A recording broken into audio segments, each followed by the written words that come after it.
Welcome to Silent Queen's Reckoning. I'm so glad you could join us today. Now let's dive right into the story. At 2 in the morning, Caroline Vale opened the bedroom door of her private villa and found her husband asleep beside another woman in Caroline's silk robe. She did not scream. She lifted her phone and recorded the room. Grant Mercer woke first.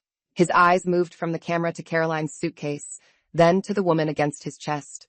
The color left his face. Sienna Blake pulled the duvet over herself. The cream robe slipped from one shoulder. Caroline recognized the hand-stitched blue flowers near the cuff. Her mother had given her the robe after surgery 3 years earlier. Grant moved off the bed. "You were supposed to be in Zurich until next Friday." Caroline turned the camera toward the 2 champagne glasses, Sienna's dresses inside the open wardrobe, and a framed photograph of Grant and Sienna on the bedside table. Sienna on the bedside table. Sienna on the bedside table. Grant reached for the phone. Caroline stepped back. He stopped. Sienna pushed herself upright and tightened the robe. "Grant said you never use this house." Caroline looked at her. Sienna's chin rose. "He said the villa was his." Grant glanced at her with irritation. That glance told Caroline the affair was already cracking under the first direct question. She had returned to Connecticut to surprise her husband after closing an investment agreement in Europe. Grant told her he was sleeping at the villa because Mercer Urban Group was preparing a major waterfront acquisition. He said late meetings made the drive to Manhattan difficult. The estate gate recognized Caroline's fingerprint because Alder House belonged to the Vale family trust. Grant had lived there for 6 weeks. Sienna had moved in 4 weeks earlier. Their belongings filled the room. Caroline continued recording as she walked into the dressing area. Sienna's jewelry covered the vanity. Her shoes filled the lower shelves. Grant's suits hung beside new men's shirts Caroline had never seen. On the desk lay a stack of documents titled Spousal Share Transfer. Caroline picked them up. Grant crossed the room. "Those are drafts. The board needs a cleaner ownership structure before the Harbor Point deal." The documents transferred Caroline's voting shares in Mercer Urban Group to Grant for $1. The signature line remained empty. Sienna watched from the bed. "You said she had already agreed," she said. Grant turned sharply. "Stay out of this." Caroline placed the papers beside the champagne. Sienna folded her arms. "A regional vice presidency after the acquisition." Sienna hesitated. Grant's face hardened. "Sienna." Caroline aimed the camera at him. Sienna looked at Grant, then at Caroline.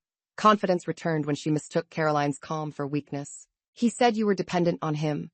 He said you had no real career, no family influence, and no ability to fight a divorce. Once you signed the shares over, he planned to give you a small settlement and send you back to whatever town you came from." Grant grabbed a shirt from the floor. Caroline ended the recording and uploaded it to a secure account. Grant pulled on his trousers. "We can solve this privately." "A divorce." He stared at her. Then his fear disappeared beneath contempt. Caroline looked around the bedroom. "It means you stop sleeping with your secretary in my house." Grant's expression shifted. He had never studied the source of the money that kept arriving exactly when he needed it. Caroline picked up the share transfer documents. "No, I think you want the recording kept private until the papers are signed." Grant's jaw tightened. Sienna climbed out of bed and held the robe closed. "If you're divorcing him, why are you taking the house?" Caroline looked at the woman standing barefoot on her carpet. "Because it was never his to give you." She walked downstairs, collected her suitcase, and left through the front entrance. Behind her, Grant shouted her name. The gate closed between them. Caroline sat in the waiting car and opened her contact list. She did not call her father first. She called the chair of Mercer Urban Group's audit committee. "Preserve every file related to Harbor Point," she said, "especially anything approved by Grant Mercer or Sienna Blake." Then she called the Vale Trust attorney. "Prepare the divorce waiver. He keeps every asset titled in his name. I retain all separate trust property and voting rights." The attorney paused. Caroline looked back at the dark villa. Only then did she call her father. Richard Vale answered on the first ring.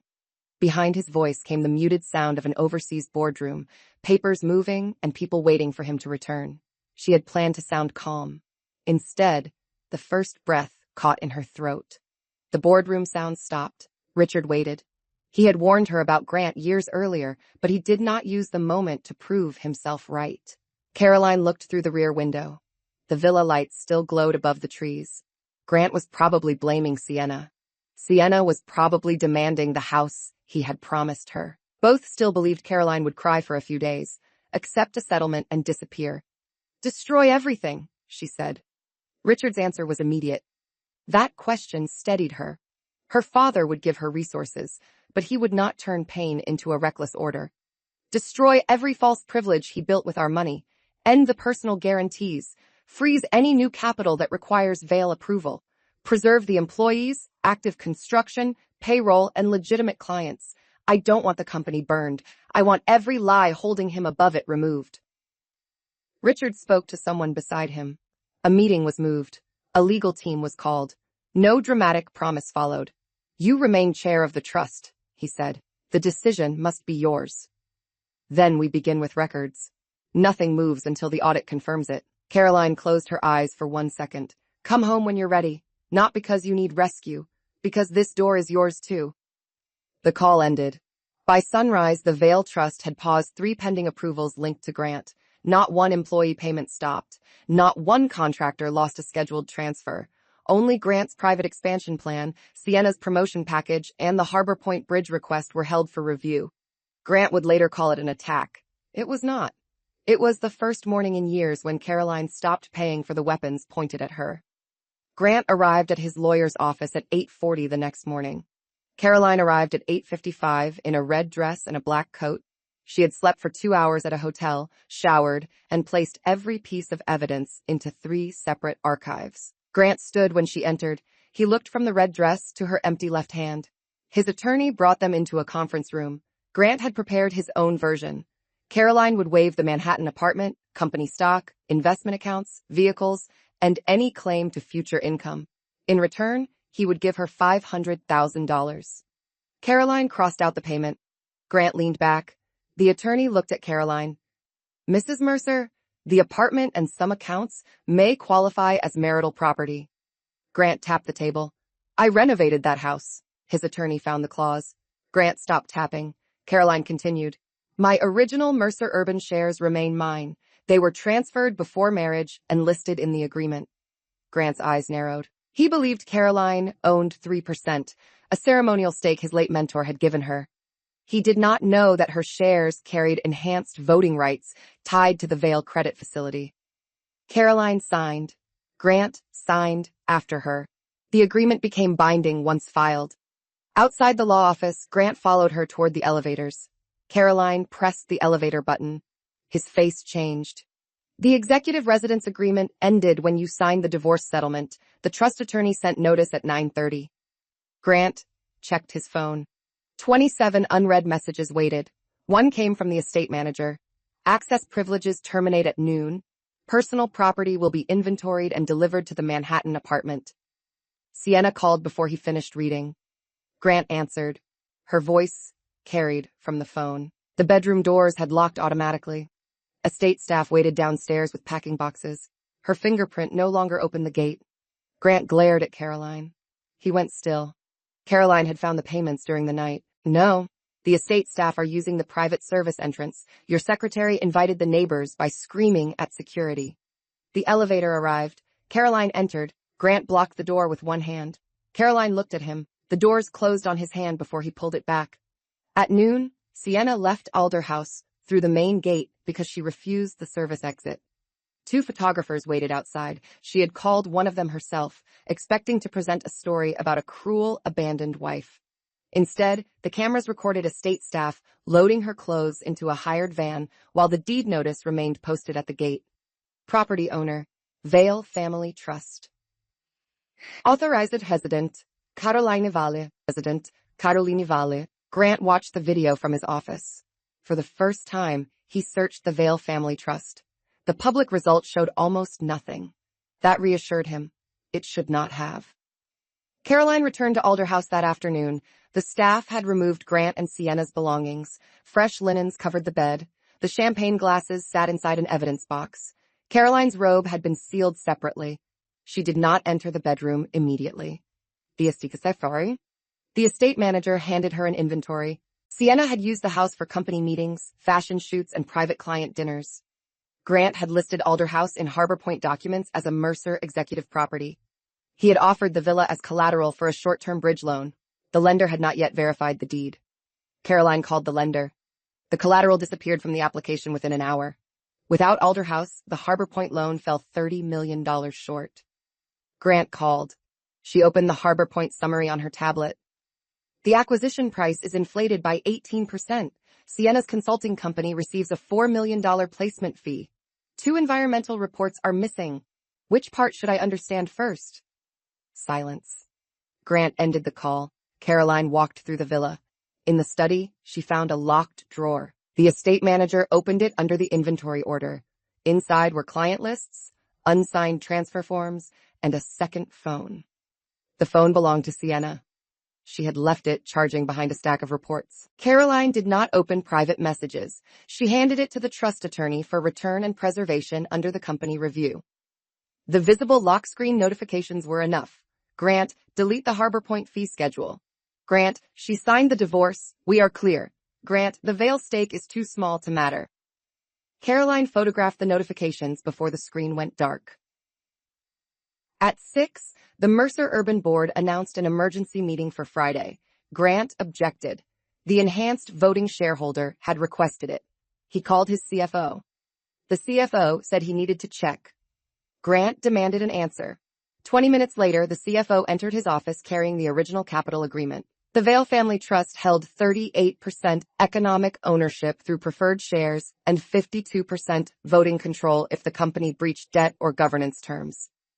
The trust had never activated the control. Grant read the name of its beneficiary, Caroline Elise Vale. He sat down. The CFO placed the Harbor Point compliance notice beside the agreement. Unauthorized collateral, related party consulting fee, suppressed environmental review. The governance trigger was active. Caroline now controlled the vote. Grant arrived at Alder House that night. The gate did not open. He pressed the intercom until Caroline answered. Caroline looked at the screen. Grant stood outside the gate in a tailored coat, accusing the woman he had planned to trick out of her shares. Grant lowered his voice. He looked toward his phone. The audit committee had preserved company call records. Grant's face tightened. Caroline had found the relationship through public corporate records. Sienna's $4 million fee returned to the same family group selling the property. The acquisition was designed to move company money into their private accounts. You don't know the whole structure, Grant said. She ended the intercom. Grant remained outside for 10 minutes. The gate stayed closed. Sienna moved into Grant's Manhattan apartment and immediately began behaving like the new Mrs. Mercer. She posted photographs from the balcony. She wore Caroline's missing diamond earrings. She announced that difficult transitions reveal true love. Caroline did not respond. The earrings had been insured under the Vale Trust. The trust attorney sent a return demand with the purchase record. Sienna posted another photograph wearing them. Then she received notice that the items were stolen trust property. She deleted the post. At the office, employees watched Grant's private life spread across business pages. Harbor Point partners requested explanations. The company's stock price fell 6%. Grant called a staff meeting. He described the divorce as a private matter. He promised the Vale Trust remained a passive investor. The lobby screen changed behind him. Emergency board meeting, Friday, 10 a.m., requested by Caroline Vale, voting chair, Vale Family Trust. Employees began searching Caroline's name. Her biography appeared on the trust site for the first time. Investment strategist. Director of Hospital, Housing and Infrastructure Portfolios. Lead negotiator on the Zurich Transit Agreement completed that week. The overseas trip Grant dismissed as his wife's little consulting project was a $2 billion public infrastructure negotiation. Grant left the staff meeting without finishing. Sienna entered his office. Grant turned toward her. Your fee created the governance breach. Sienna stared at him. Their voices carried through the glass wall. Employees heard enough. By evening, 3 department heads submitted written concerns to the audit committee. Grant blamed Sienna. Sienna saved the messages proving he designed the fee. Neither trusted the other by Friday. The emergency board meeting began at 10 in Mercer Urban's 42nd floor conference room. Grant sat at the head of the table. Caroline entered through the main doors. 12 directors stood. Grant did not. Sienna waited outside with a presentation folder and no invitation. Caroline took the seat opposite Grant, rather than asking him to move. The audit chair opened with Alderhouse. Grant had pledged it without authority. Then, Harbor Point. The purchase price exceeded independent valuation. The environmental review showed expensive contamination. The $4 million consulting fee benefited the seller's family. Grant signed every approval. He leaned forward. Harbor Point is a strategic acquisition. Delays will cost the company. Caroline displayed an alternative. The company could acquire only the clean waterfront parcels at the verified price. The contaminated section would remain with the seller. The consulting fee would disappear. The revised deal saved $42 million. The directors read the summary. Grant looked at Caroline. The board approved Caroline's version, 9 votes to 3. Sienna's uncle accepted within an hour because his company faced its own debt deadline. Harbor Point survived. Sienna's fee did not. Grant's warning that Caroline would destroy jobs vanished from the table. The next item was executive conduct. The bedroom recording did not play.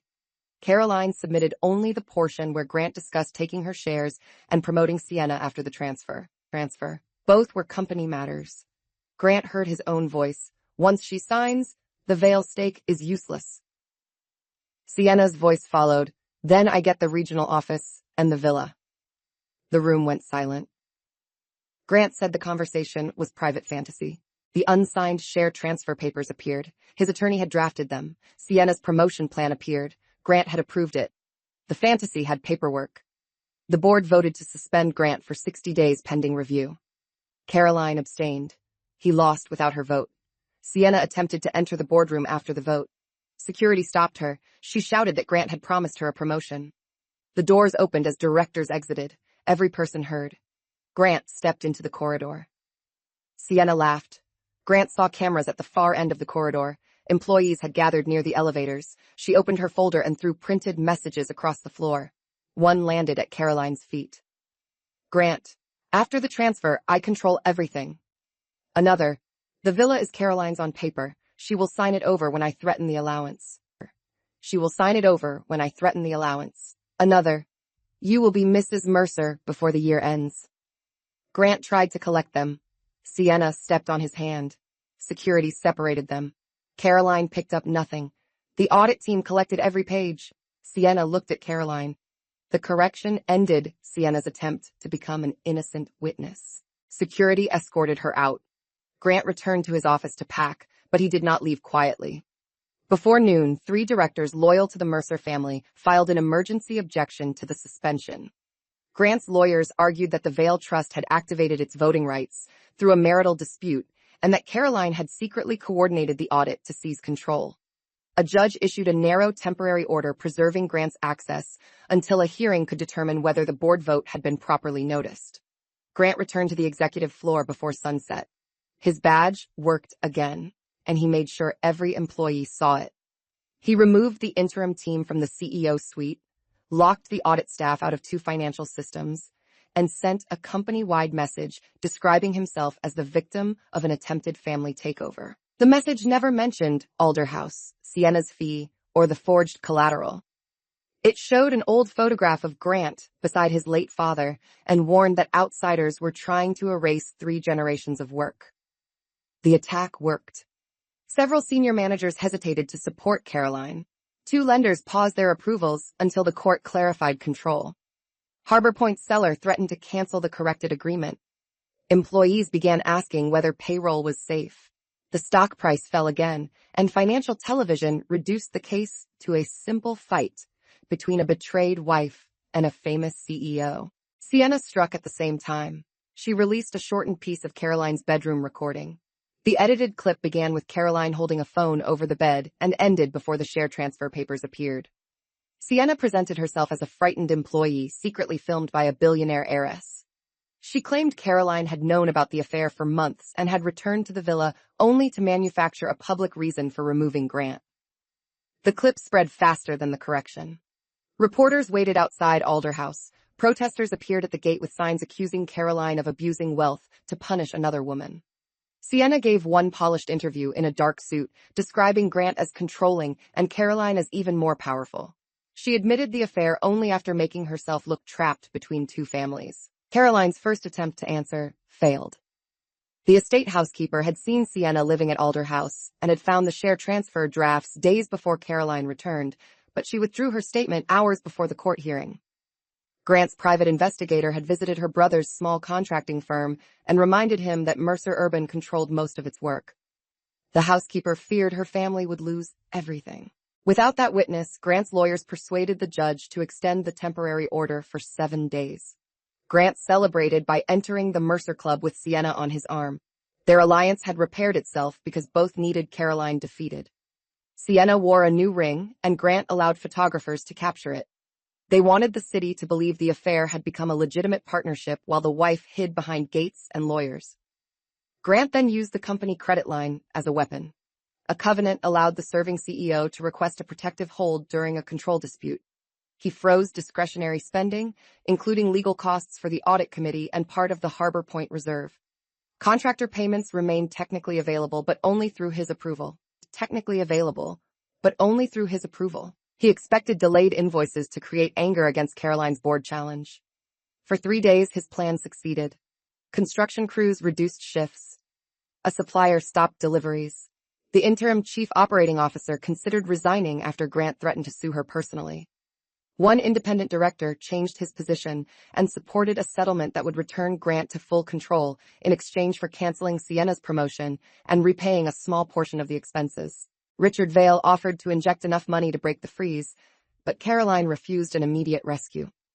If her father simply paid every bill, Grant's story about foreign capital taking the company would become stronger. She needed the company to survive through rights it already held, not through a new check written in anger. Caroline went back to the original lending documents. She found that Grant could freeze discretionary funds, but he could not delay protected construction payments without certifying an actual insolvency risk. He had sent the certification that morning. It stated that Mercer Urban might fail within 30 days unless he remained CEO. That statement created a new problem for him. The company was bidding on a city redevelopment project whose rules barred any bidder claiming imminent insolvency. Grant had told the bank the company was near failure and told the city it had exceptional financial strength. Both statements carried his signature. Caroline sent neither document to the press. She sent each institution the other document.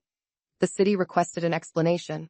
The bank opened a covenant review. Grant rushed to withdraw the insolvency certification, but the bank had already logged it.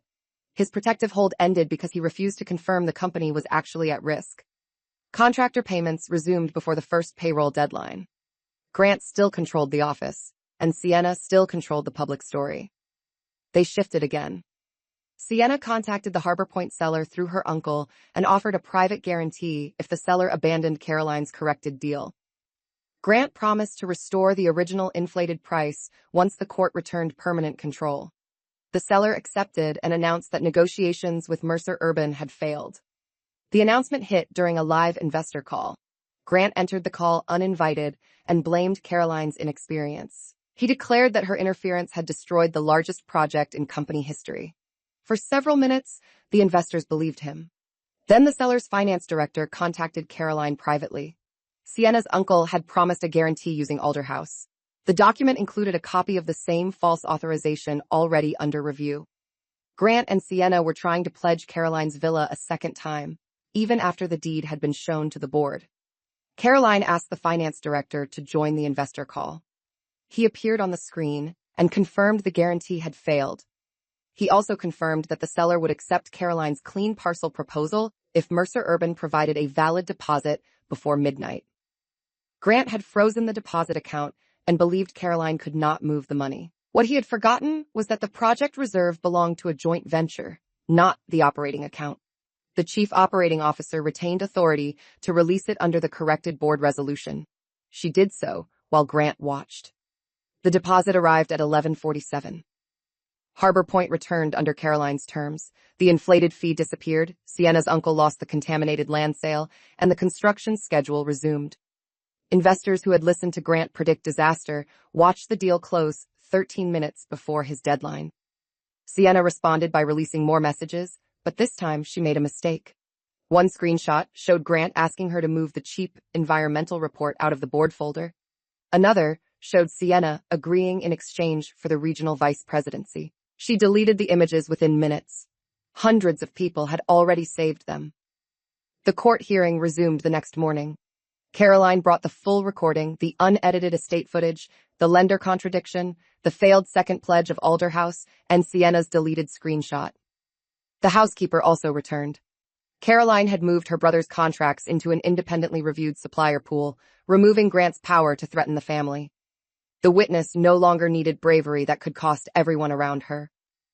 The judge dissolved the temporary order. Grant's argument that the dispute was purely marital failed because he had used company systems, lender certifications, and false property documents during the 7 days he regained access. His badge shut off again before he reached the lobby. Sienna waited outside the courthouse expecting him to protect her.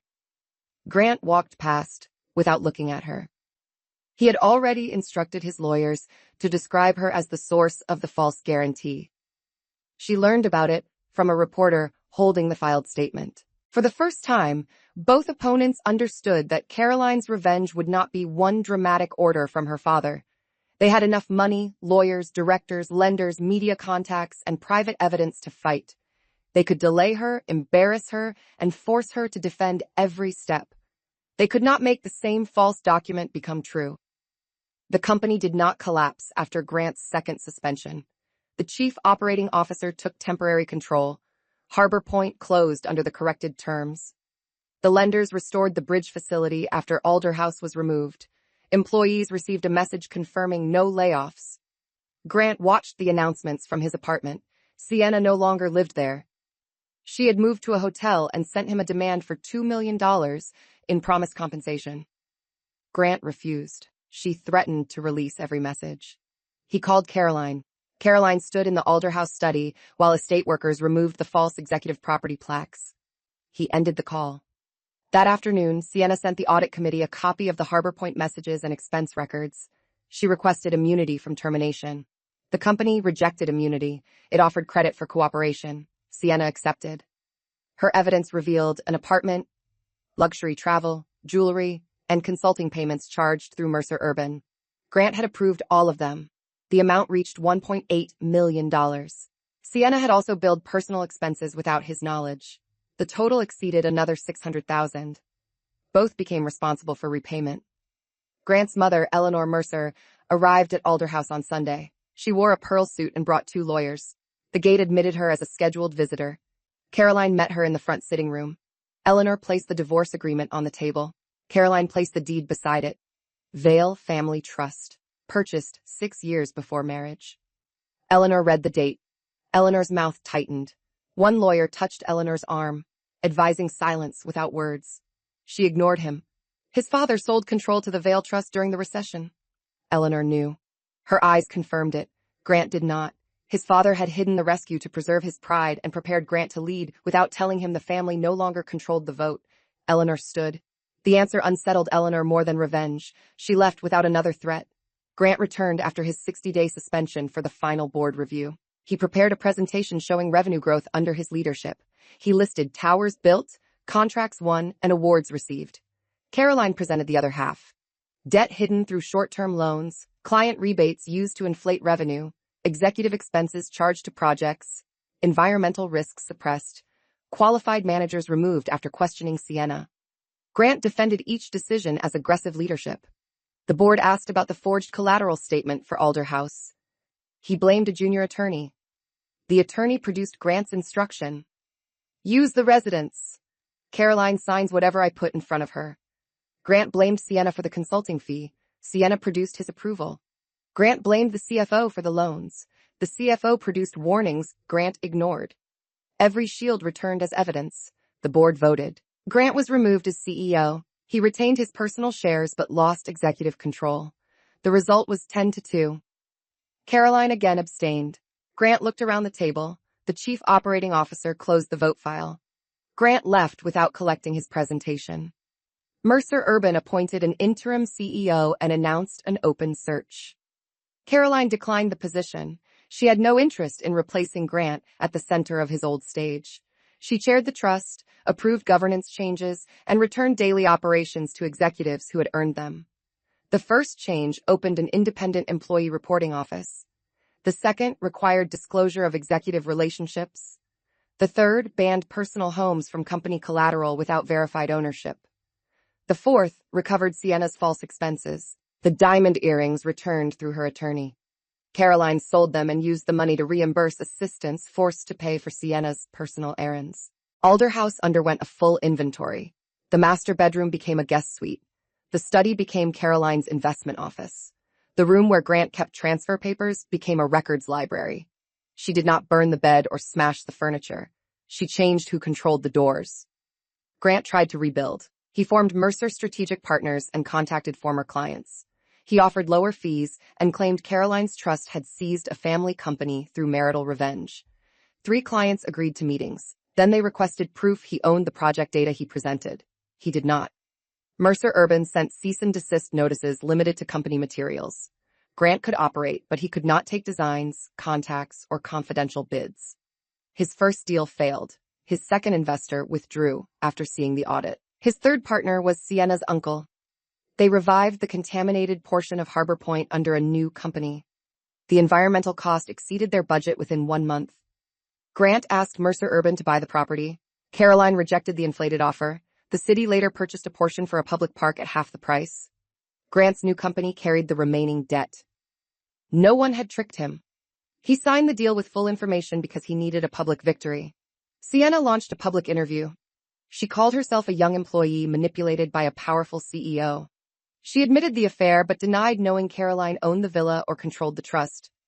The interviewer asked about the robe. Sienna said Grant told her Caroline abandoned it. The interviewer asked about the share transfer conversation. Sienna called it flirtation. Then the program displayed her own messages. Make sure she signs before I move my clothes permanently. Once the villa is ours, I want the blue bedroom redesigned. Can you reduce her settlement if she fights? Sienna's victim story collapsed in 6 minutes. Former assistants posted expense receipts. Employees described her threats. The interview ended early. Her hotel contract disappeared the next morning. She returned to a smaller apartment and accepted a repayment settlement with Mercer Urban. Caroline did not comment. Grant did not accept the board decision. During his suspension, he contacted minor shareholders and requested their proxy votes. He told them Caroline planned to sell Mercer Urban to a foreign fund, remove the Mercer name, and break the company into pieces. The claim frightened several longtime investors. Grant needed only 12% more voting support to challenge the Vail control trigger after the Harbor Point breach was cured. He invited shareholders to a private dinner at the Mercer Club. Caroline received no invitation. She did not need one. The club's largest mortgage belonged to the Vail Trust. She allowed the dinner to continue. Grant stood before 30 investors beneath a portrait of his grandfather. He described himself as the last defender of a family institution. He called Caroline a hidden financier who had entered marriage under false pretenses and waited for a chance to seize control. Then an investor asked why the Vail Trust had funded the company for 9 years. Grant said the trust had acted for profit. Another asked why he pledged Alder House without checking ownership. Grant blamed an attorney.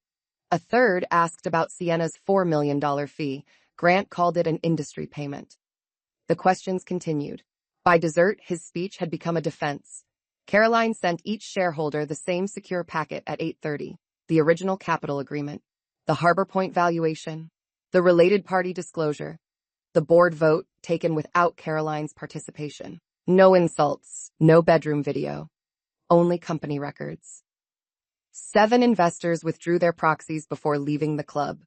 Grant learned through notifications while still standing beneath his grandfather's portrait. Sienna created Blake Advisory Group 4 days after losing her position. The company had no office and 1 employee, but it immediately contacted 12 Mercer Urban clients. Sienna offered access to Grant, discounted project fees, and confidential redevelopment plans. One client forwarded the proposal to the audit committee. The attached plan belonged to Mercer Urban. It included unreleased cost estimates and private landowner names. The file history showed it had been copied from Sienna's executive laptop the night Caroline returned to Alder House. Sienna denied taking it. Then the estate inventory found a portable drive missing from the study.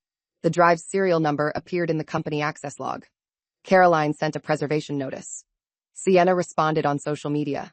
She accused Caroline of using inherited money to crush a woman who had fallen in love with the wrong man. The post included a photograph of Sienna crying beside 2 suitcases. It did not include the stolen client proposal. Mercer Urban filed a narrow claim demanding return of company data.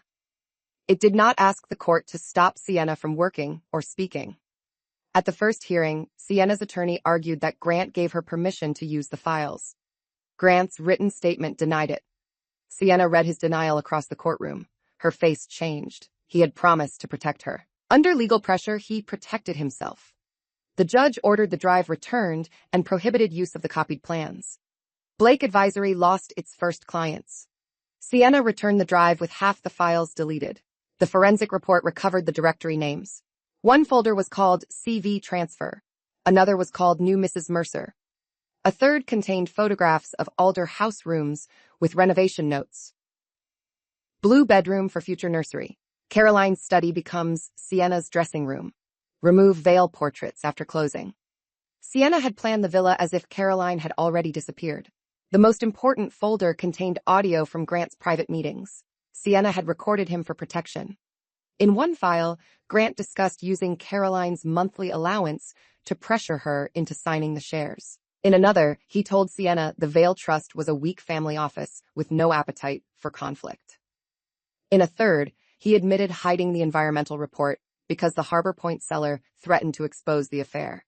The audit committee received the business-related recordings under court supervision. Grant called them illegal. The court allowed only conversations involving company transactions in a state where one participant could consent to recording. Sienna became that participant. The deleted files she hoped to hide became the strongest evidence against Grant. Grant's supporters tried a different attack. They questioned Caroline's competence. Anonymous articles described her as a sheltered heiress who had never managed construction, employees, or public projects. One headline asked whether a betrayed wife should control thousands of jobs. Caroline did not publish a personal defense. She invited the press to Harbor Point. The site tour began at 7 a.m. Engineers explained the revised plan. The contaminated parcel had been separated. Affordable housing increased. The waterfront park doubled in size. Project debt fell. No workers lost positions. Caroline answered questions beside the project director rather than in front of him. A reporter asked whether her divorce influenced the decision. Another asked whether she intended to punish Grant. A third asked why she stayed hidden for years. The short answers left little room for scandal. The project director presented the budget. Caroline's corrected deal saved enough money to fund an entire housing block. The competent story died at the construction site. Grant asked Eleanor Mercer to intervene with the Vale Trust. Eleanor traveled to London and requested a meeting with Caroline's father, Richard Vale. Grant expected her social standing to influence him. Richard received her in a plain conference room. He was not the theatrical billionaire Grant imagined. He wore a gray suit, carried no entourage into the room, and placed one folder on the table. The folder contained every capital advance made to Mercer Urban since the recession. Eleanor recognized her late husband's signature. "He never told Grant," she said. Richard closed the folder. Eleanor asked him to restore Grant. Richard refused. "Caroline has not used my vote once. Your son lost the board by his own record." Eleanor looked at the capital schedule. The meeting ended in 12 minutes. Eleanor returned to New York without the rescue Grant expected. Grant's next move targeted the Vale credit facility. He sent the lender a notice claiming Caroline's trust had created a conflict of interest by controlling both debt and votes. If the lender suspended the facility, Mercer Urban would struggle to pay contractors at Harbor Point. The bank scheduled an emergency review. Grant arrived with outside counsel. Caroline arrived with the interim CEO and the independent audit chair. Grant argued that the Vale Trust manufactured the governance breach to gain control. Caroline presented the timeline. Grant pledged Alder House before the trust knew. Grant approved Sienna's fee before the trust knew. Grant suppressed the environmental report before the trust knew. Each breach predated Caroline's return. The bank asked why the trust should remain both lender and voting controller. Caroline offered a solution. The facility would move to an independent consortium at the same rate. The Vale Trust would guarantee transition costs, but give up direct lender influence. Grant had expected her to defend the power. She reduced it. The bank approved the transfer. Contractor payments continued. Grant's conflict argument disappeared. The Vail voting rights remained because they came from preferred shares, not the loan. His attack removed the only financial leverage he might have blamed on Caroline. The lender review uncovered a letter of authorization bearing Caroline's signature. It allowed Grant to use Alderhouse as company collateral. Caroline had never signed it. The signature was close enough to pass a quick review, but the date used an American format Caroline never used on trust documents. The witness line named Grant's personal assistant. The assistant admitted she scanned Caroline's signature from a holiday card. Grant denied ordering it. Sienna produced a message. Get the residence letter finished before Caroline returns. She signs too slowly. Grant had sent it to the assistant. Forgery changed the review. The board referred the document to authorities and froze Grant's remaining executive benefits. His company car returned. His private office lease ended. His legal fees stopped coming from Mercer Urban. For the first time, he had to finance his own defense. Grant called Caroline at midnight. She sat in the Alderhouse study reviewing fellowship proposals. Grant breathed hard. He changed direction. He went silent. Grant wanted Caroline to become the enemy large enough to explain his fall. Her refusal left him alone with his own decisions. Mercer Urban's annual investor meeting remained scheduled at the Vail Crown Hotel. Grant demanded the event be moved. The board kept it. He feared entering another Vail property after Alderhouse. The ballroom held shareholders, employees, lenders, city officials, and clients. The main screen displayed the company's recovery plan. Caroline entered without her father. Grant arrived under a temporary shareholder pass. Sienna appeared outside with reporters but no invitation. She announced that Caroline silenced her to hide family corruption. The hotel screens in the lobby played the court order requiring Sienna to return stolen data. Reporters asked about the drive. Sienna left before the meeting began. Inside, Grant challenged the interim CEO from the floor. The screen showed quarterly numbers. Revenue had fallen during the scandal, then recovered after Harbor Point closed. Cash reserves increased. Contractor delays decreased. Employee departures slowed. The interim CEO asked which result required Grant's return. He pointed toward the Mercer name. Caroline took the microphone. The employees' shareholder group stood. They held 8% of voting shares. Their representative announced they would oppose Grant's restoration. Grant's proxy challenge ended in the ballroom. After the investor meeting, Sienna entered the hotel lounge and waited for Grant. She had one final bargaining tool, the full bedroom video from Alderhouse. Caroline recorded only the discovery. Sienna had activated a room camera weeks earlier because she feared Grant would deny the affair. Her footage included his plans to obtain Caroline's shares, hide the Harbor Point fee, and move Sienna into the villa. Sienna offered the video to Grant for $1 million. Grant refused. She offered it to a tabloid. The tabloid's lawyers contacted Caroline for comment. Caroline reviewed the footage and requested only that explicit images remain private. She did not block the business-related audio. The article published the next morning. The headline focused on Grant's plan to strip his wife of voting rights while using her family property. Public opinion changed from divorce gossip to governance fraud. Grant accused Caroline of releasing intimate material. The tabloid confirmed Sienna was the source. He sued Sienna. She countersued for unpaid promises and retaliation. Their private alliance became a public legal fight. Caroline remained outside it. The shareholder group requested a permanent governance vote. The proposal would remove enhanced control from the Vail Trust after 5 years of clean audits, distribute more voting rights to employees, and limit any family shareholder from appointing a majority of directors. Grant expected Caroline to oppose it. She supported it. The Vail Trust would keep its economic ownership but surrender emergency control once the company proved stable. At the meeting, Grant called the proposal a trick. The employee representative answered with the original capital agreement. The power had been purchased during the recession and activated by Grant's breaches. Nothing was stolen. The proposal passed. Employees gained 2 board seats immediately. Grant lost the argument that Caroline intended permanent family domination. The forgery case reached a civil hearing. Grant's assistant testified that he ordered her to create the Alderhouse authorization. She produced the original voice note. Use Caroline's signature from the holiday letter. She won't care once Harbor Point closes. The recording played once. Grant's attorney did not cross-examine for long. The court voided every agreement connected to the forged authorization and ordered Grant personally responsible for lender costs. The amount was substantial but not ruinous. Caroline requested no punitive award for herself. The judge asked why. The award went to Mercer Urban. Grant could not tell the press Caroline had used court to enrich herself. Sienna's repayment settlement required an inventory of every item removed from Alder House. Most objects returned: 2 paintings, the diamond earrings, silver serving pieces, 3 designer bags bought on the company account. 1 item remained missing: Caroline's mother's sapphire brooch. Sienna claimed Grant gave it to her. Grant claimed he never touched it.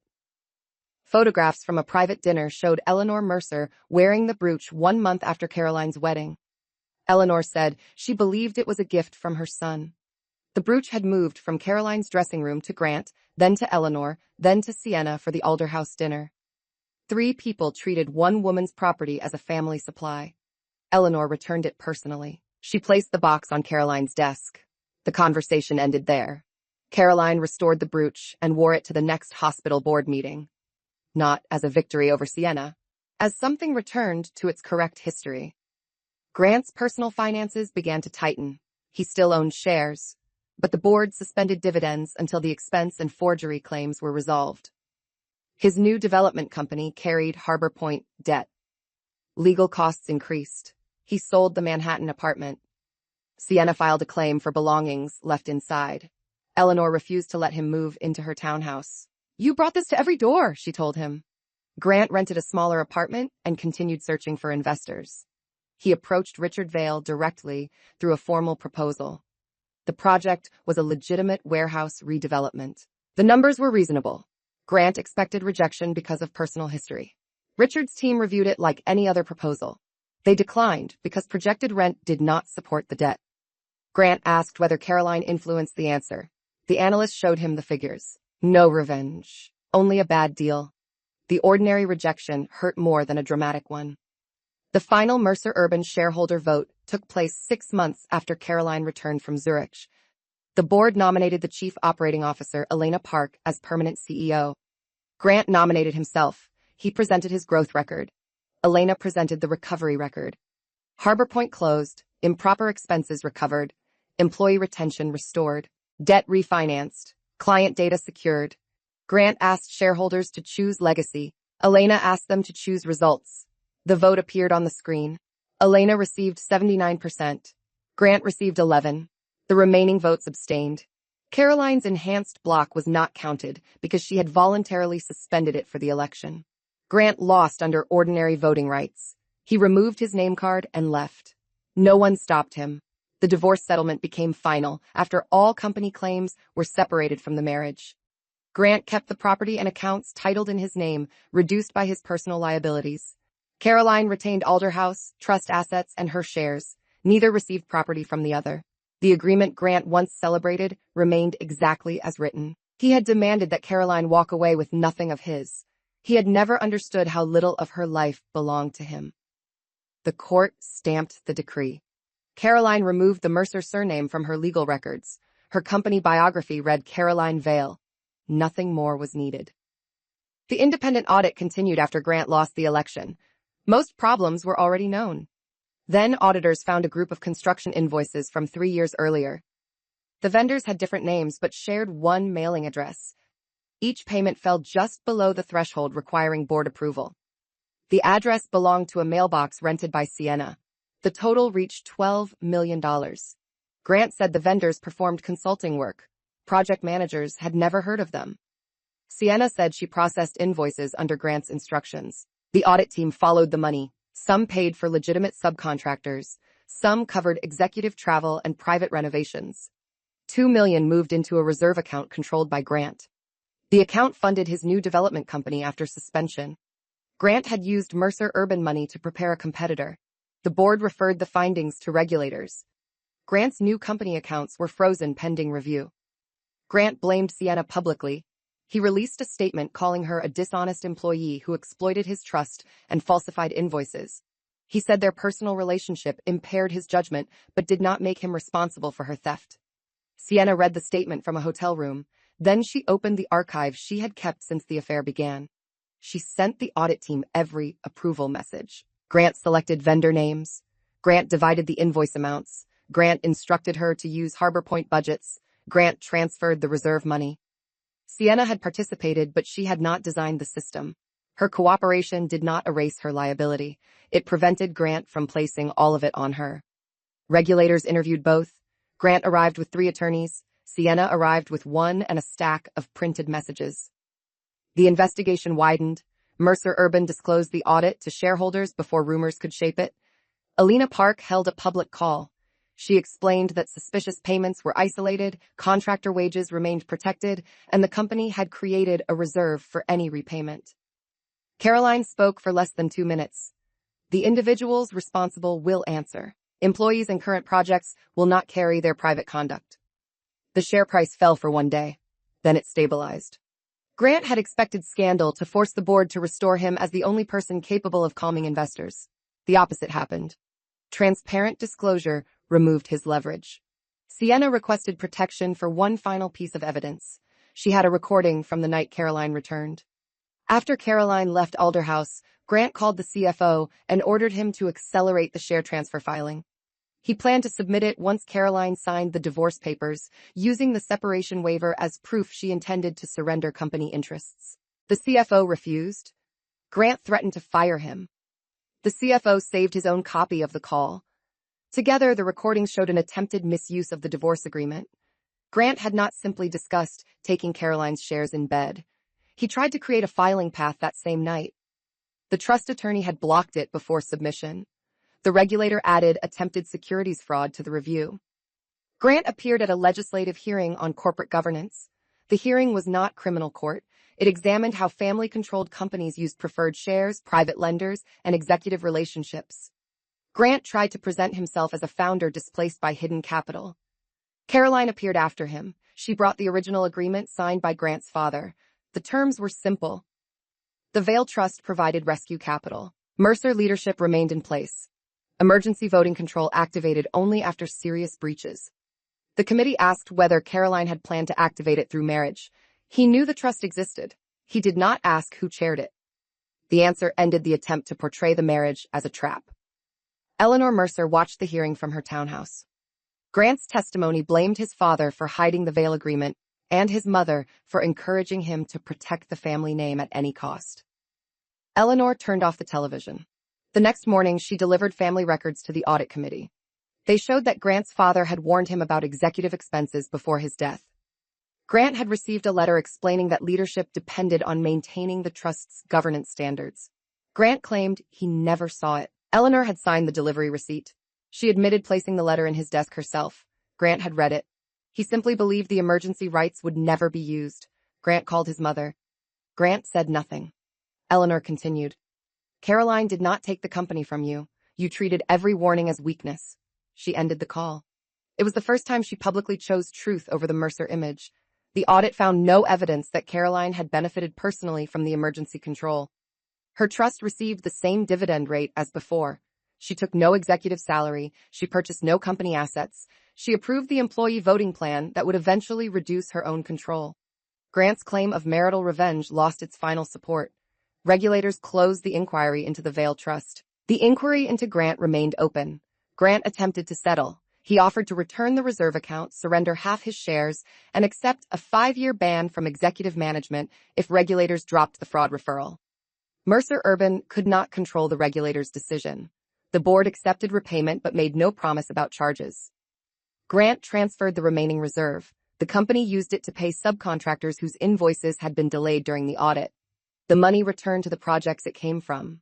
Sienna's settlement required her to repay personal expenses, surrender profits from Blake Advisory, and accept a permanent ban from holding financial authority at Mercer Urban. She kept the right to work elsewhere. Caroline did not seek a wider ban. At the settlement conference, Sienna asked for 1 private minute. Caroline agreed with the door open and attorneys nearby.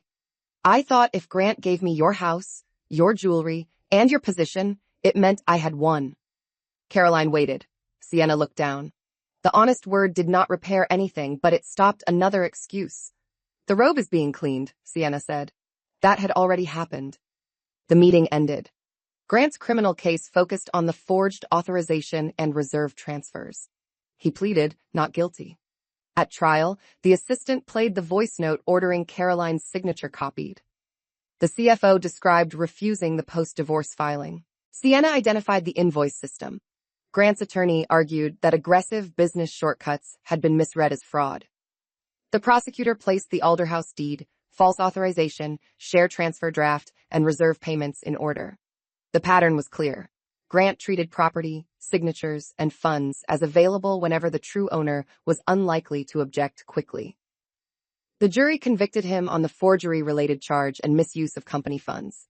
Other counts remained civil matters. He received restitution, a management ban, and a custodial sentence, short enough to reflect that the company recovered most funds, but long enough to end the fiction that this was only a bad marriage. Caroline did not attend sentencing. She was at Harbor Point opening the first residential building. Families entered apartments. Construction workers received completion bonuses. The city opened the waterfront path. Elena Park cut the ribbon with the project director. Caroline stood beside the employees. When a reporter asked about Grant's sentence, she said, "The question did not return." Grant served his sentence away from cameras. He was not reduced to a cartoon punishment. He kept personal savings protected by law, read project reports, and completed financial ethics courses required under his agreement. His letters to Caroline came through attorneys. The first asked for forgiveness. The second blamed Sienna. The third asked whether the company still used his designs. Caroline answered none. Elena's team reviewed every design and paid lawful royalties where required. Grant received what belonged to him. Nothing more. Sienna returned the silk robe in a cedar box. She included no dramatic note, only one sentence. "I had no right to wear this." Caroline opened the box at Alderhouse. The robe had been cleaned, but a small tear remained near the shoulder. Her mother's blue embroidery survived. Caroline did not throw it away. She asked a textile restorer to repair the tear with visible gold thread. The repair did not pretend the damage never happened. It made the boundary of the damage clear. The Mercer Urban Board reviewed the company name. Some directors wanted to remove Mercer entirely. Longtime employees opposed erasing the founder's history because Grant's failures did not cancel the work of earlier generations. Caroline proposed a compromise. Mercer Vale Urban Group. The name recognized both histories and prevented either family from claiming sole ownership. The employee shareholder group approved. The new sign rose above the Manhattan office 6 months later. Grant saw a photograph through his attorney. He objected to the Vale name. His remaining shares gave him the right to object. They did not give him enough votes to stop it.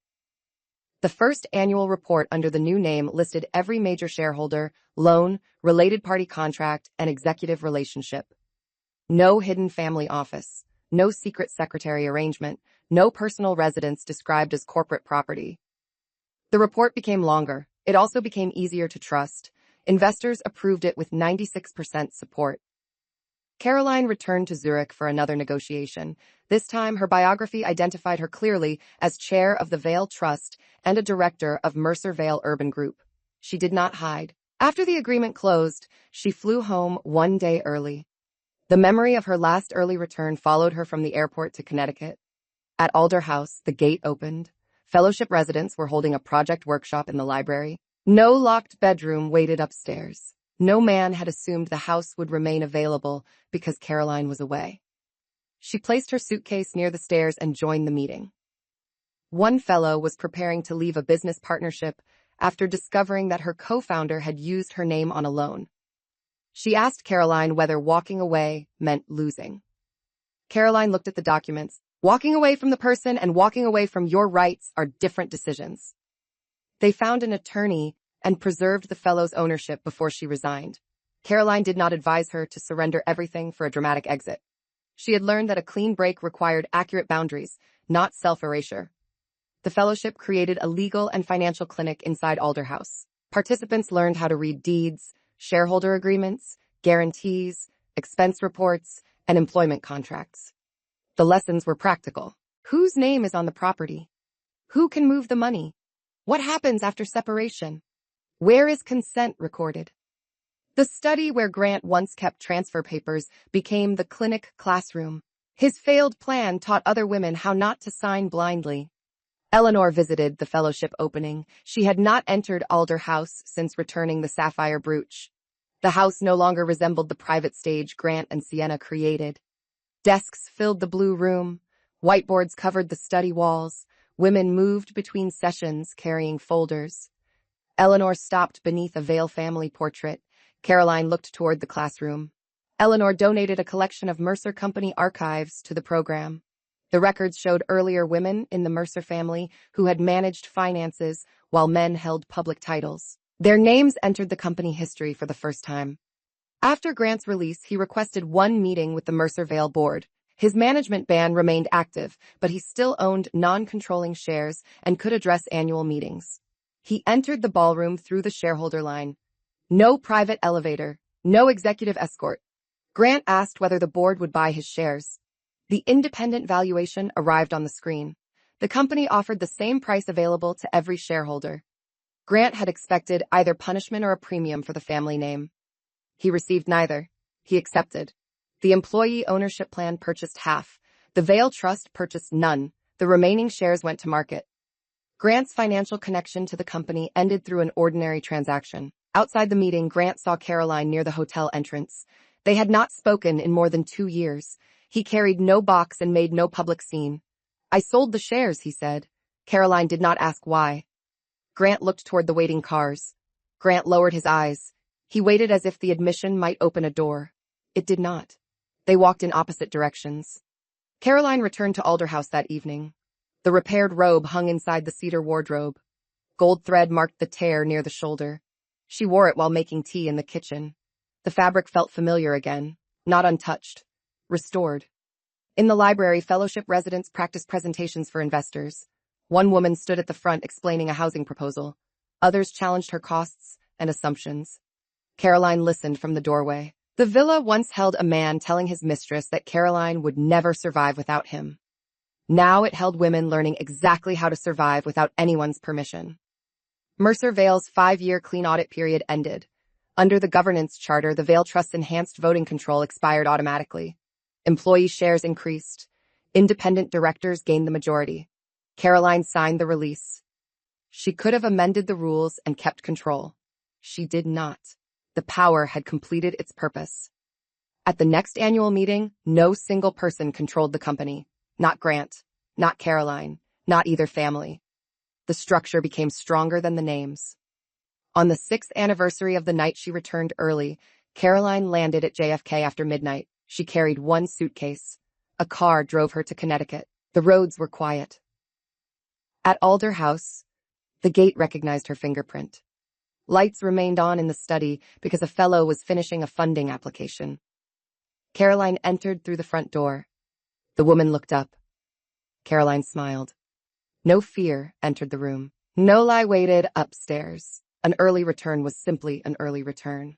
Caroline placed her suitcase beside the stairs and walked into the study. The house was hers. The life was hers. The future did not need anyone else's permission. Sienna made one final attempt to rewrite the story. She launched a podcast episode titled "The Wife Who Hid Everything."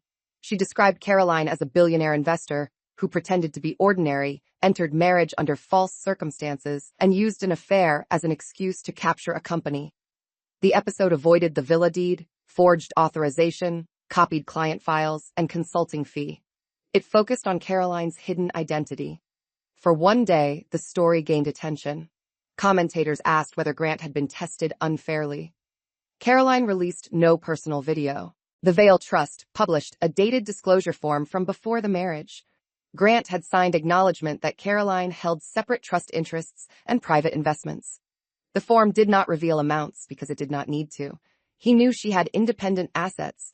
He simply assumed they were small. The trust also published Grant's own statement from the marriage agreement.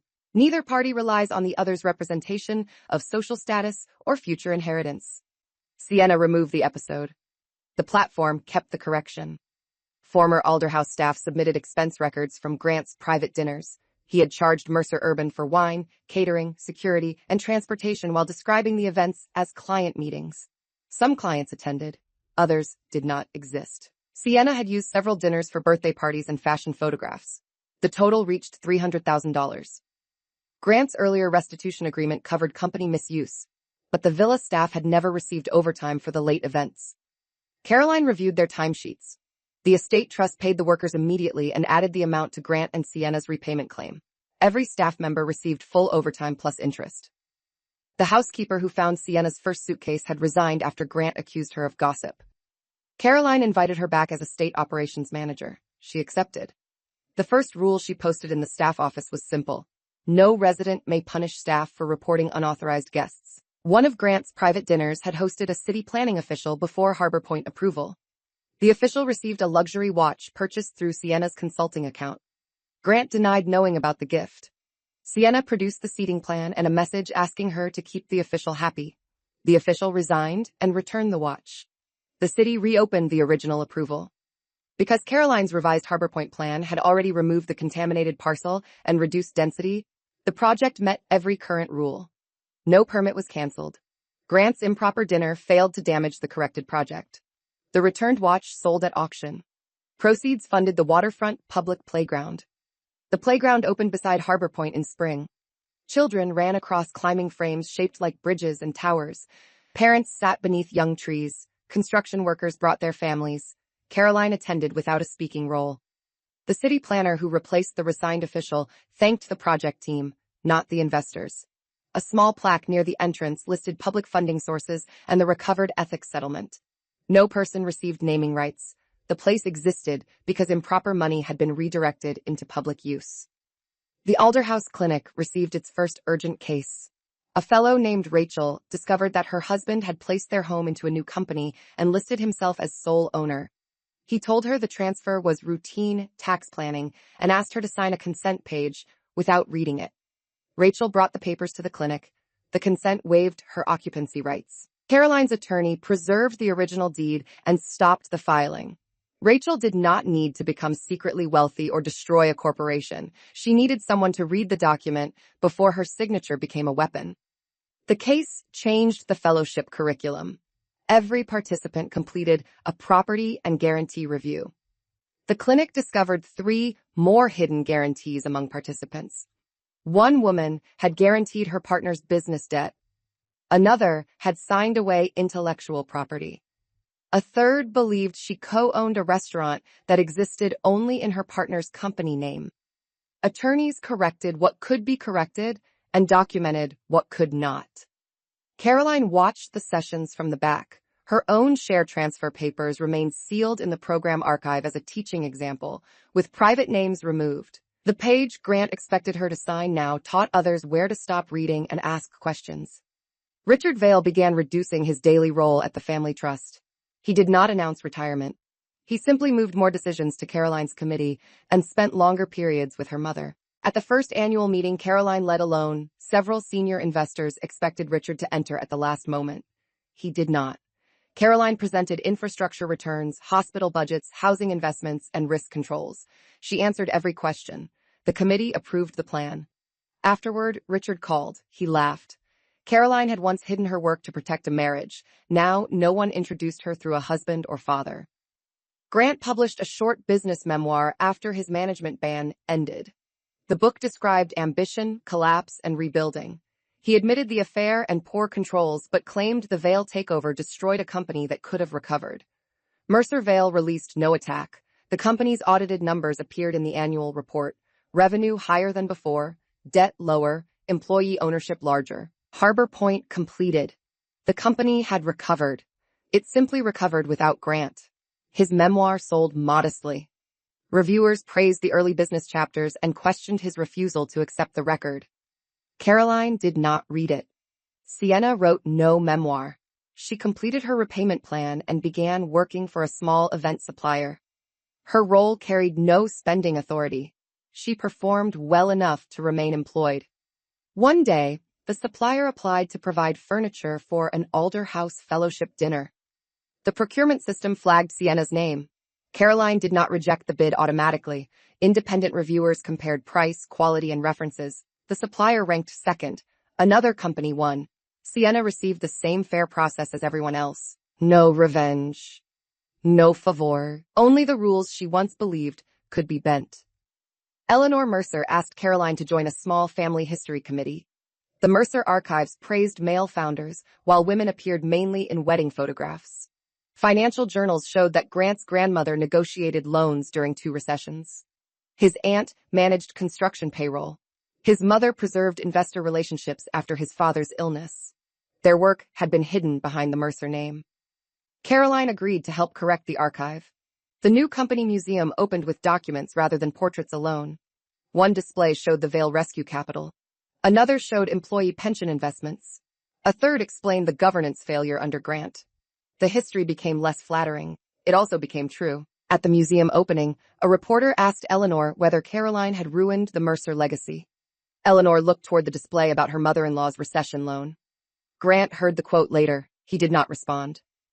The estate manager found one unopened box in the Alder House attic. It had been shipped by Grant during the divorce and mislabeled as kitchen equipment. Inside were Caroline's unopened holiday gifts from 3 years of marriage. Perfume selected by Sienna. Scarves in colors Caroline never wore. A bracelet engraved with the wrong anniversary date. Grant had paid for gifts, but outsourced knowing his wife. Caroline donated the unused items to a hospital fundraiser. The incorrect bracelet sold for more than expected because the auctioneer described it only as unsigned jewelry. No one needed the story. The fellowship program expanded from 6 residents to 24. Alder House could not hold everyone, so the Vale Trust renovated a second property near the city. Caroline refused to call it a shelter. It was a residence, office, and training center. Participants paid on a sliding scale. The program published its budget. No donor could demand personal stories from residents. No participant needed to perform pain for housing. The rule came from Caroline's own experience with public fascination after the divorce. At the new residence opening, Caroline met a young accountant who had once worked at Mercer Urban. The accountant remembered Grant's staff meeting after the divorce. She remembered believing Caroline was only an angry wife. "I was wrong," she said. The accountant joined the fellowship finance team and helped participants read business records. Mercer Vale's employee ownership plan reached 20%. At the annual vote, employees selected a construction supervisor and a finance analyst for board seats. Neither came from an executive family. Caroline attended as an ordinary shareholder after enhanced rights expired. Her vote counted at the same rate as the trust's economic stake. The supervisor challenged one of her proposed investments. The board rejected it. Caroline accepted the result. Good governance had to remain good when it limited her too. Richard Vale visited Alder House during a fellowship dinner. He stood in the study where Grant's transfer papers had been found. Women filled the room with project boards, budgets, and legal notes.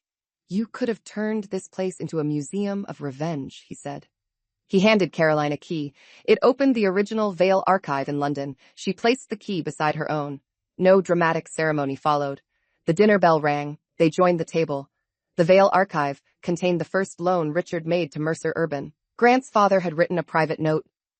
"If my son ever believes the company survives because of his name alone, show him this page." Richard had never shown it. Caroline read it twice. She sent a copy to the company museum and to Grant through his attorney. Grant replied with one sentence, "I wish he had told me." Caroline did not answer.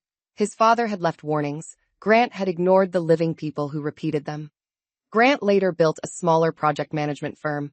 This time, he used his own capital, disclosed every partner, and maintained an independent accountant. The firm completed modest warehouse repairs and local commercial projects. It did not become an empire. It remained solvent.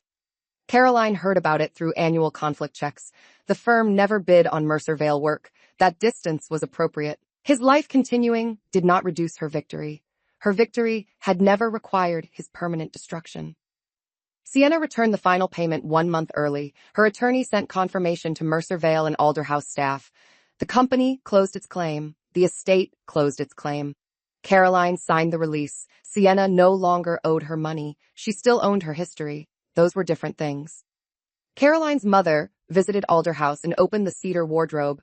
She saw the gold repair along the robe's shoulder. Her mother touched the thread. They folded the robe together. The fabric returned to the drawer. At midnight, Caroline walked through the villa after the fellowship's annual dinner. Glasses waited in the kitchen. Presentation boards covered the study. Suitcases stood beside guest room doors. The house was full, but no one inside. It was hidden. Every resident had a written agreement.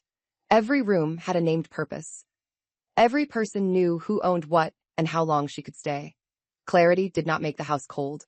It made safety possible. Caroline entered the former master bedroom. It was now the main library. Shelves covered the wall where Grant and Sienna's photograph once stood. A long table occupied the place of the bed. On one shelf rested a plain binder, Property, Equity, and Consent. Inside was the fellowship guide. Caroline added one final page. Silence is not consent. Trust is not a transfer. Love is not ownership. Then she returned the binder to the shelf. The next morning, a resident found Caroline asleep in an armchair with a project report on her lap.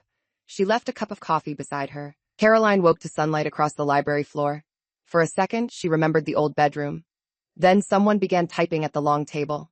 Another resident entered carrying legal books. The present replaced the memory. At breakfast, the women discussed a new housing fund. Caroline listened. The proposal would help people leaving controlling relationships secure temporary deposits without surrendering future income. Repayment terms were clear.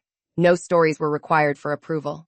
Independent trustees reviewed every case. The group voted to pilot it.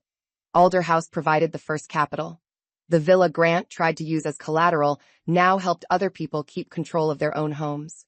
The pilot funded 10 deposits in its first year. 9 borrowers repaid on schedule. 1 needed an extension after losing work. The trustees approved it without public shame. The program expanded. No building carried Caroline's name. The results were enough.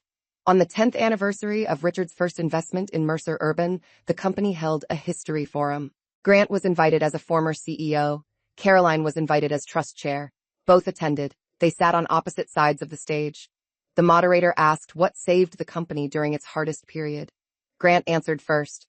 Capital gave it time. Employees gave it value. Controls gave it a future. It was the first public answer from him that did not center his name. Caroline answered next. No argument followed. Afterward, Grant nodded once and left. Caroline returned to Alder House from the forum. The gate opened.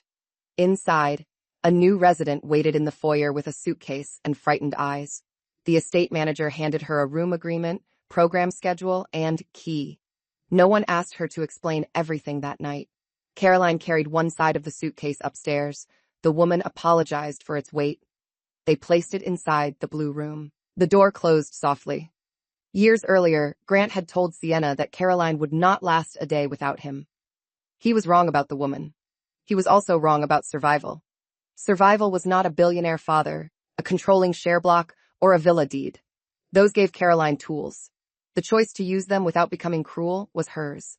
She preserved jobs. She finished the project. She returned property. She reduced her own control when the crisis ended. She turned a private house into a place where other women learned not to sign away their names. That was the life Grant failed to imagine because he never looked beyond what he thought Caroline lacked. Late one evening, Caroline stood on the Alder House balcony. The garden lights glowed along the drive. Beyond the trees, the gate remained closed to the road and open to authorized residents. No reporters waited. No ex-husband knelt outside. No new romance arrived to prove her worth. Inside, women argued over a housing budget and laughed when the numbers refused to balance. Caroline went back to help. Her future did not begin when Grant lost everything. It began when she stopped letting his opinion define what she had. At 2 a.m, the same hour she had once discovered the affair, Caroline finished reviewing the housing proposal. She closed the laptop. The villa was quiet. The blue room door remained closed. The library lights switched off automatically. Caroline walked upstairs wearing the restored silk robe. Gold thread caught the hallway light. She entered her own room, closed the door, and slept. Nothing in the house belonged to a secret. Nothing in her life waited for permission. Grant came to Alder House one final time during winter. He requested 20 minutes to collect a box of family photographs found in storage. Caroline approved the visit. He entered through the main doors wearing an older coat. The sharp confidence remained in fragments, but exhaustion had reached his face. The villa looked different. Sienna's photographs were gone. Company plaques were gone. The study doors stood open. Grant collected the box. Near the staircase, he stopped. Caroline looked at him. The answer surprised him. Then why did you destroy everything? He looked toward the master bedroom. He had no answer. Sienna meant nothing. he said. Grant lifted the box. Grant lowered his eyes. Caroline opened the front door. He left carrying the photographs. The gate closed once. This time, he did not return. 1 year after the divorce, Alder House reopened under a new purpose. Caroline converted the guest wing into a residence for women completing financial and leadership fellowships. The program supported professionals returning to work after caregiving, illness, or abusive relationships. No public gala, announced it. The first 6 residents arrived with suitcases and laptops. One woman paused in the foyer and asked whether the house had always belonged to Caroline. Why did you let someone else act like it was his? Caroline looked toward the staircase. The answer was brief. The women moved into their rooms. The blue bedroom Sienna wanted to redesign became a shared study. The master bedroom became a library and meeting space. Caroline's mother's silk robe returned from professional cleaning. The fabric could not be restored completely. A faint mark remained near the cuff. Caroline folded it and placed it in a cedar drawer. It no longer represented Sienna. It belonged to the woman who gave it and the daughter who recovered it. Mercer Urban completed Harbor Point under new leadership. The clean parcels became offices, housing, and a public waterfront. The contaminated section entered a city restoration program. The revised project finished under budget. Employees received bonuses. Grant's name did not appear on the opening plaque. Caroline attended the ribbon cutting beside the project team. She remained near the back while engineers, planners, and construction workers took the stage. Reporters asked whether the project proved she had defeated her ex-husband. It proves the project never needed a private fee, she said. Then she returned to work. Grant's new company filed for bankruptcy after the Harbor Point debt came due. He kept a modest apartment and accepted a position managing projects for another developer. He no longer entered rooms as the owner. He reported to a regional director he had once refused to promote. Sienna left New York after completing her repayment plan. Rumors said she worked in event sales in another state. Caroline never checked. Eleanor Mercer moved into a smaller townhouse and stopped giving interviews about the family legacy. The Mercer name remained on the company because employees voted to keep its history while adding Vale to the legal name. Mercer Vale Urban Group. Not as a marriage symbol. As an accurate record of capital and work. At the second anniversary of Caroline's return from Zurich, she arrived at Alder House just after midnight. The gate opened to her fingerprint. Lights glowed in the fellowship study. 2 residents were preparing a presentation at the long table. Another slept on the sofa beneath a blanket. Caroline carried her suitcase upstairs. The hallway was quiet. No secret voices came from the bedroom. No unfamiliar clothes covered the floor. No transfer documents waited beside champagne. She opened the cedar drawer and saw the folded robe. Then she closed it. The night Grant moved his mistress into Caroline's private villa had not revealed that Caroline was secretly wealthy. It revealed something more important. Wealth meant little if she kept allowing other people to define her place inside her own life. The house had always been hers. The shares had always been hers. The voice had always been hers. She simply stopped lending them to a man who called her silence weakness. Caroline went downstairs, placed her suitcase beside the door, and joined the women working in the study. The villa was no longer a backdrop for betrayal. It was full of women building futures under their own names. The fellowship's housing expansion triggered one final challenge to Alder House. A former attorney from Grant's divorce team filed a property notice claiming the settlement transferred all marital residences to Grant. The notice described Alder House as the primary marital home and argued that Caroline had waived it with the Manhattan apartment and vehicles. The filing temporarily blocked a renovation loan for the second residence. Grant denied authorizing it. The attorney claimed he was protecting an overlooked client right. Caroline opened the original settlement. The document listed marital assets by schedule. Alder House did not appear. The trust deed predated the marriage. Grant's own attorney had stated during signing that the villa was excluded. The conference room recording preserved the exchange. Caroline submitted the deed, schedule, and recording. The notice was removed within 48 hours. The attorney faced sanctions for filing a claim without current client authority. The renovation loan continued. The false property notice created a public hearing because neighbors objected to expanding the fellowship. Some feared traffic. Others believed a residence for women leaving controlling relationships would reduce property values. Caroline attended the planning meeting with the estate manager and program residents. She did not present a story about her divorce. The architect showed parking plans. The operations team showed security. The finance director showed a fully funded budget. Residents described professional training, quiet study hours, and background requirements. The proposal met every zoning rule. The board approved it. One neighbor continued protesting outside. 3 months after opening, that neighbor applied to hire a graduate from the fellowship as a finance manager. The graduate accepted after negotiating a fair salary. The second residence opened with 20 rooms and no master suite. Every room had the same lock, desk, and window size. Staff offices remained on the ground floor. Legal and financial clinics occupied the former dining room. Caroline placed no portrait in the entrance. The wall displayed a map showing every housing deposit the program funded. Dots appeared across 5 states. Each dot represented a person with a lease or deed in her own name. Grant's former divorce attorney sent Caroline a written apology. He admitted assuming she surrendered Alderhouse because Grant repeatedly called it his estate. He had warned Grant that the deed contradicted the claim but never corrected the language outside the settlement room. Caroline accepted the factual correction. She did not absolve his filing colleague. Professional responsibility belonged to each person. The original settlement training became part of the State Bar's property seminar. Attorneys studied how informal labels, like our house, could conflict with legal ownership. Mercer Vale completed its first decade after the Vale Rescue investment. The annual report contained a governance timeline. Recession capital, preferred voting rights, Harbor Point breach, emergency control, employee ownership, control expiration. No step was hidden. The report won an industry award for transparency. Caroline declined to accept it alone. Elena Park, the employee board representatives, the audit chair, and the CFO joined her on stage. The award remained in the company lobby. Not at Alderhouse. Richard Vale formally retired the following year. He transferred trust leadership through a scheduled board process, not a family announcement. Caroline was elected chair by independent trustees. Another director became chief investment officer. Richard retained one ordinary board seat. At the first meeting, he disagreed with Caroline's hotel acquisition proposal and voted against it. The proposal failed by 1 vote. At dinner, Caroline asked whether he enjoyed it. They laughed. The trust no longer depended on one father defending one daughter. It had become an institution capable of telling both of them no. The final Alderhouse evidence box remained in the trust archive. It contained the champagne receipt, share transfer drafts, estate inventory, and copies of the lock screen messages.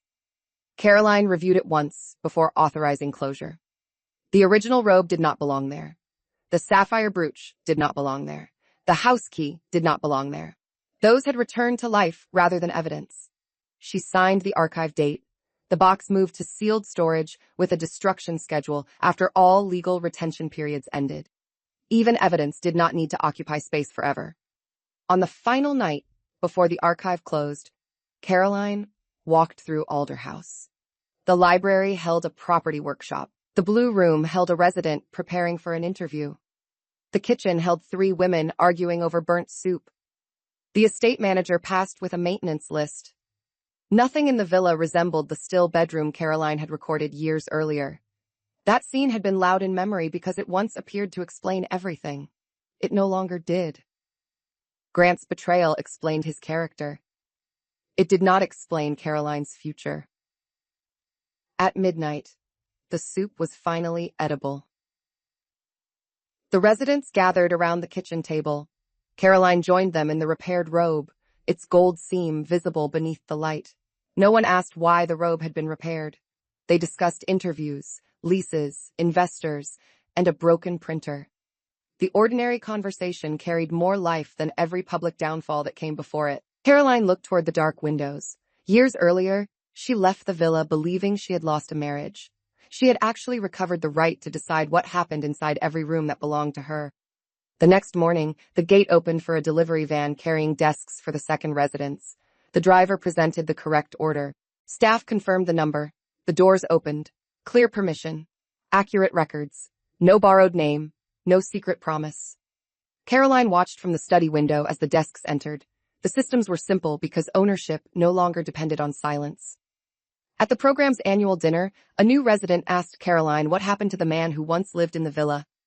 Caroline considered the question. Caroline looked around the library. Women filled every chair. Contracts and business plans covered the tables. The house carried voices without hiding any of them. "I care that this works," she said. That was the final answer. Grant's happiness, regret, success, or failure no longer determined the value of Caroline's choices. The villa stood. The company stood. The women inside both institutions knew where they belonged. Caroline raised her glass to the room. No one toasted revenge. They toasted clear names, open doors, and futures no one else could sign away. The fellowship system faced its first emergency during a winter storm. A resident named Julia received a message from the estate gate. A man claiming to be her husband had arrived with a marriage certificate and requested access to her room. He said Julia had taken family financial records and was emotionally unstable. At another residence, those words might have opened a door. The Alderhouse policy required direct resident consent. Julia refused. The gate remained closed. Her husband called police and claimed the house was hiding stolen property. Caroline's legal clinic met officers at the entrance. Julia provided her room agreement, protective filing, and inventory, showing the financial records belonged to her business. Her husband produced a company authorization bearing Julia's electronic signature. She had never signed it. The document attempted to transfer her business voting rights to him. Caroline recognized the shape immediately. Not the names, not the company. The shape. A relationship used to bypass ownership. A signature treated as a future formality. A woman described as emotional before she could object. The officers preserved the document. Julia's attorney filed an emergency notice before morning. The gate remained closed throughout the storm. The next day, Julia's business partner confirmed that her husband had tried to submit the transfer while she stayed at Alderhouse. He believed separation gave him authority to protect the company. The filing was rejected. The forged authorization entered a formal investigation. Julia retained her shares. Her company remained open. No hidden fortune rescued her. No billionaire father purchased the opposition. The protection came from clear records, a locked gate, trained staff, and a woman who had learned to say no before someone else defined the situation. Caroline met Julia in the library after the hearing. "I almost signed the original form last year," Julia said. On the table between them lay the fellowship binder, property, equity, and consent. Julia had recognized the transfer language from Caroline's anonymized example. One unsigned page had protected another woman years later. The incident led to a new emergency protocol. Residents could upload deeds, shareholder records, identity documents, and protective contacts into secure storage. Gate staff received training on marital status claims. Police liaison officers visited twice a year to review access rules. The protocol did not assume every spouse was dangerous. It assumed no spouse automatically spoke for another adult. The first audit found 2 expired contacts and 1 weak password. They were corrected. No dramatic ceremony followed. The system simply improved. In spring, Julia returned to Alderhouse as a guest lecturer. She stood inside the former master bedroom, now the library, and explained how to recognize a disguised share transfer. Caroline sat near the back. Julia held up the rejected form. The residents marked the dangerous clauses. After the session, Julia placed a copy inside the training archive beside Caroline's anonymized document. 2 different companies, 2 different marriages. The same attempted erasure. Both signatures remained blank. That evening, Caroline walked to the front gate. The estate manager tested the intercom and access log. Every authorized resident appeared correctly. No borrowed profile remained active. Caroline placed her hand against the fingerprint reader. The gate opened. Years earlier, the same gate had admitted her to a truth she never wanted to see. Now it protected women while they decided what happened next. Caroline closed it again and returned to the house. Inside, the library lights glowed through the windows. The villa had once been a place where Grant believed Caroline's absence gave him ownership. It had become a place built on the opposite rule. Absence was not consent. Silence was not surrender. Love was not a deed, a vote, a signature, or a key. Caroline entered the library and closed the door against the cold. The house was full. Every woman inside it had her own name on the record. At 2 in the morning, Caroline completed the final security review and walked upstairs. The restored silk robe rested against her shoulders, its gold seam catching the light. She paused outside the library that had once been her bedroom. Julia's unsigned transfer form lay in the training archive beside Caroline's own. Neither document had taken effect. That mattered more than every headline about Grant's fall. Downstairs, the estate manager locked the public entrance. Resident keys remained active. Emergency contacts remained current. The gate log showed no unauthorized guest. Caroline opened her bedroom window. Cold air moved through the curtains. Years earlier, she had returned at the same hour with a suitcase, expecting to surprise her husband. Instead, she discovered that he had filled her house with another woman, false promises, and plans carrying Caroline's name without her consent. Now the house held accurate agreements, independent keys, and women who knew where their signatures belonged. Caroline switched off the lamp. She did not need Grant to regret losing her. She did not need Sienna to envy the life she rebuilt. She needed only the quiet certainty that no one would ever again use Caroline's absence as permission. The gate was closed. The records were clear. The house was safe. Caroline slept. Subscribe for more stories about quiet women, hidden power, and the moment betrayal meets consequences.